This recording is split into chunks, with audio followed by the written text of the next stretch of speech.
We're criminals, Alfred. We've always been criminals. Nothing's changed. Oh, yes it has, sir. Everything's changed. Men fall from the sky.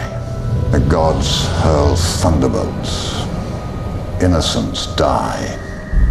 That's how it starts, sir. The fever, the rage, the feeling of powerlessness that turns good men cruel. Following the success of Man of Steel, Zack Snyder was off to the races with his vision of Superman. Warner Brothers looked at him and saw gold. And with Christopher Nolan's Dark Knight trilogy having wrapped up, the Batman character was officially free and clear. Remember, this was before the age of multiple cinematic Batman. So they set their eyes on adapting one of the most popular stories in all of comics. A clash so big that other films would tease it just to get a cheap pop. So we're getting into all the Doomsday building, Lex Luthor slobbering, and Dark Knight murdering in Zack Snyder's Batman v Superman: Dawn of Justice.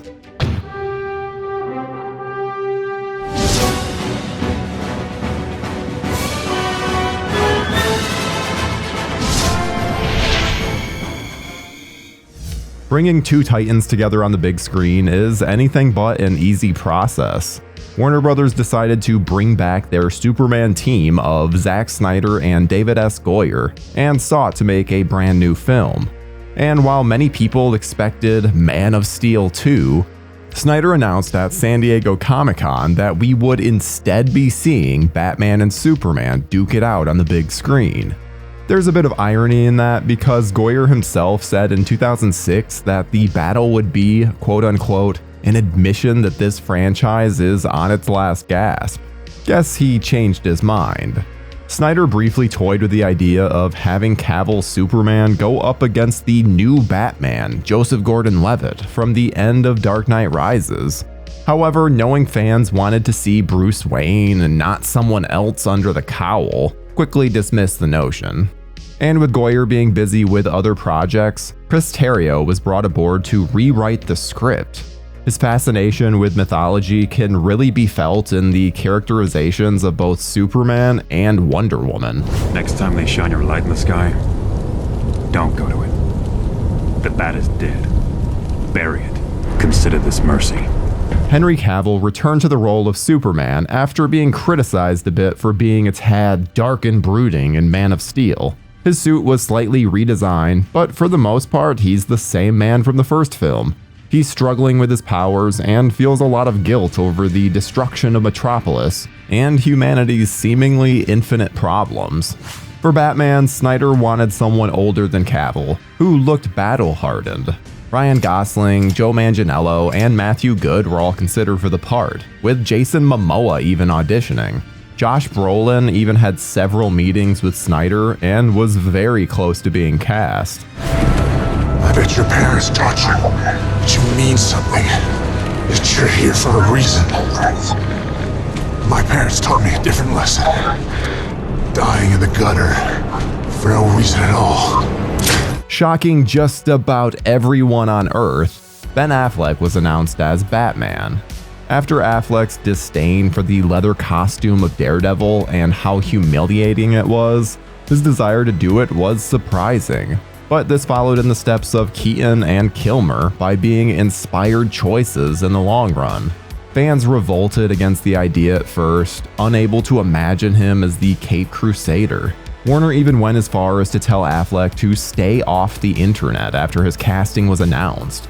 He did not take their advice, however, and looked online, immediately realizing what a mistake that was and getting off the internet.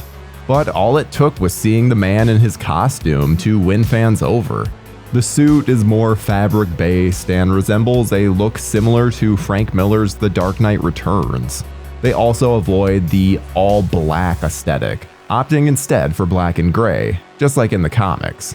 We also get a full armored suit for when he has to fight the Kryptonian. Instead of doing a gravelly bat voice, Batfleck actually has a little voice modulator. While there are certainly things to criticize in this movie, Affleck's Batman isn't really one of them. That should be upside down. We know better now, don't we? The devils don't come from hell beneath us, no. No, they come from the sky. Despite sitting out the last film, we finally got our Lex Luthor, and he's played by Jesse Eisenberg. I can hear the groans from here. While past versions of the character played by Gene Hackman and Kevin Spacey are considerably more boomer business types, Eisenberg's version is closer to that of a Mark Zuckerberg. Obviously, there's the social network connection, but also Luthor's stature and little eccentricities. He's practically neurotic. Luthor believes that Superman will wipe out humanity and must do what he can to stop him. His demonization of Superman is one of the better aspects of his characterization. If you're going to have Batman, you know you have to have his butler Alfred. And Snyder opted to make this version less frail than the Alfred Gough version, and a little more nimble than the Michael Caine one. Casting Jeremy Irons in the role, he wonderfully embodies the character and is a great scene partner for Affleck's Bruce. Their connection and little jabs at each other are some true highlights. Still working. You're getting slow in your old age, Alfred. Comes to us all, Master Wayne. Even you got too old to die young. Not for lack of trying. Batman and Superman aren't the only ones getting in on the action, as Warner wanted to use the film as a launching pad for their cinematic universe. Marvel was already ahead of them with this, so they wanted to get it going as quickly as possible. To accomplish this, they wanted to set up other heroes. The most featured of these characters is Wonder Woman. Like Affleck before her, there was a bit of controversy when Gal Gadot's casting was announced, given her very petite figure. And yes, I swear that's how you say her name. Hi, I'm Gal Gadot and I'm hosting SNL. But after putting on 17 pounds of muscle, she worked hard to properly encapsulate the character of Diana Prince. While considerably smaller roles, Ezra Miller was cast as The Flash, Jason Momoa as Aquaman, and Ray Fisher as Cyborg. Each of these characters got a brief scene with the intention to set them up for both the Justice League film as well as their own individual movies. The entire cast of Man of Steel returned, including Amy Adams as Lois Lane, Lawrence Fishburne as Perry White, and even Diane Lane as Martha Kent. Or at least the ones that made it till the end. Though the ultimate cut does bring back Kevin Costner's Pa Kent for a scene. We also had Harry Lennox return as a US general, which was setting up for a future reveal. Holly Hunter was cast as Senator Finch, who is skeptical of the help that Superman can provide. But she's also made enemies with Lex Luthor, so she may not be long for this world. It's one of the many ways that the film is very political. Snyder then opted to show the origin of Batman through the film's opening credits. Lauren Cohen and Jeffrey Dean Morgan were cast as Bruce's parents, Thomas and Martha Wayne. Remember that name. It may become useful later.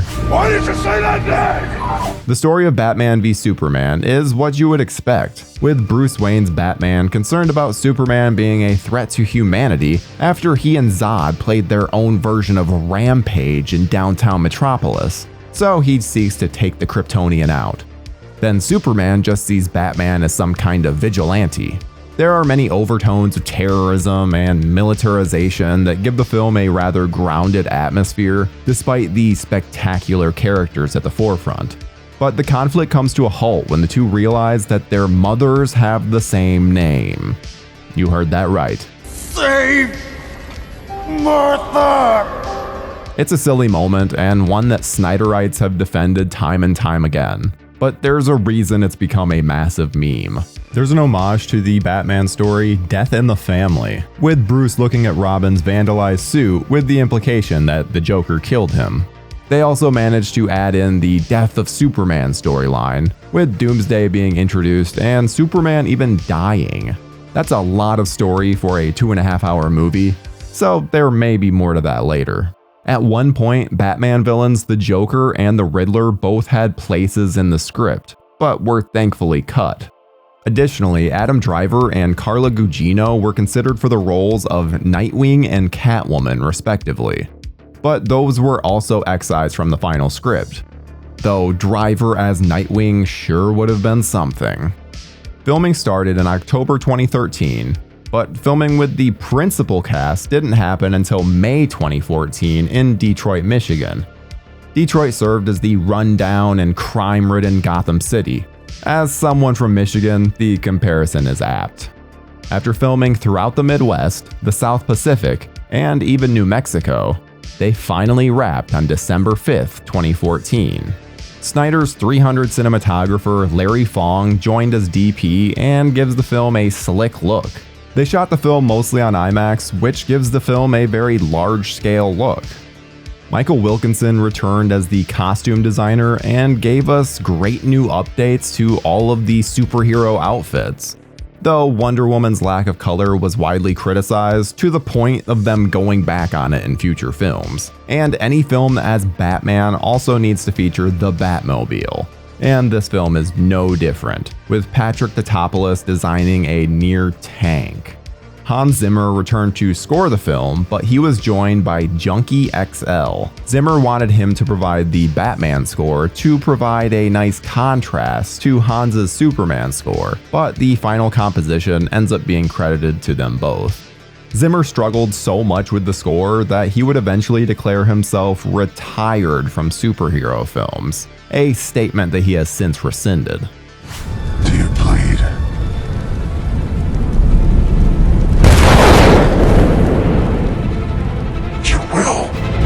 Batman v Superman: Dawn of Justice released in the United States on March 25, 2016, and brought in $116 million on its opening weekend. It ended its worldwide run at $873 million. Given that $116 million was spent on marketing for the film, these results were considered disappointing. Warner Brothers expected the pairing of two very popular comic book characters to have even bigger results. So apparently making nearly $900 million just isn't good enough these days. Critics disliked the film, giving it a 29% rating on Rotten Tomatoes, with even the audience score sitting at a measly 63%. Given how popular the film is amongst the DC faithful, this is a bit surprising. But the consensus was that the film smothers a potentially powerful story and some of America's most iconic superheroes in a grim whirlwind of effects-driven action. There was also a rather large backlash about the violence that Batman displays in the film. While he has been known to take guys out in the past, Batman's no-kill rule has become a rather large part of the character, especially if you're a comic book reader. So to see Batman full-blown murdering guys like it's nothing can be a bit jarring to some. One interesting aspect of the film that I feel like I need to bring up is that, unlike other Versus films, Batman is simply V-ing Superman. Yes, that's the official title, and the one I've been sure to say this whole video, is Batman v Superman: Dawn of Justice. And Snyder's reasoning is that he didn't want this to be seen as a Versus film. I'm not sure why I find this so silly, but this is my video and I had to bring it up. The Ultimate Edition released on home video alongside its theatrical counterpart and added nearly 31 minutes of additional footage. Not only that, but the MPAA rated the film R. This version was able to remedy some critics' complaints, but ultimately it's still the same movie, just a little longer and more violent. But it still wasn't enough to appease Warner Brothers higher-ups, and there were considerable changes on the horizon. Batman v Superman: Dawn of Justice is a favorite amongst fans of the DC Cinematic Universe. Despite its runtime, the Ultimate Cut is the preferred version and provides plenty of interesting moments for comic lovers. While there's a lot of story crammed into one film, it's always great to see larger-than-life characters come together on screen. And while we've seen our heroes come together, what about a team of anti-heroes? A team of villains being coerced into doing what's right? You could say that things are about to get a bit damaged. Oh god. But that's a story for next time. Join us. Same movie time, same movie channel.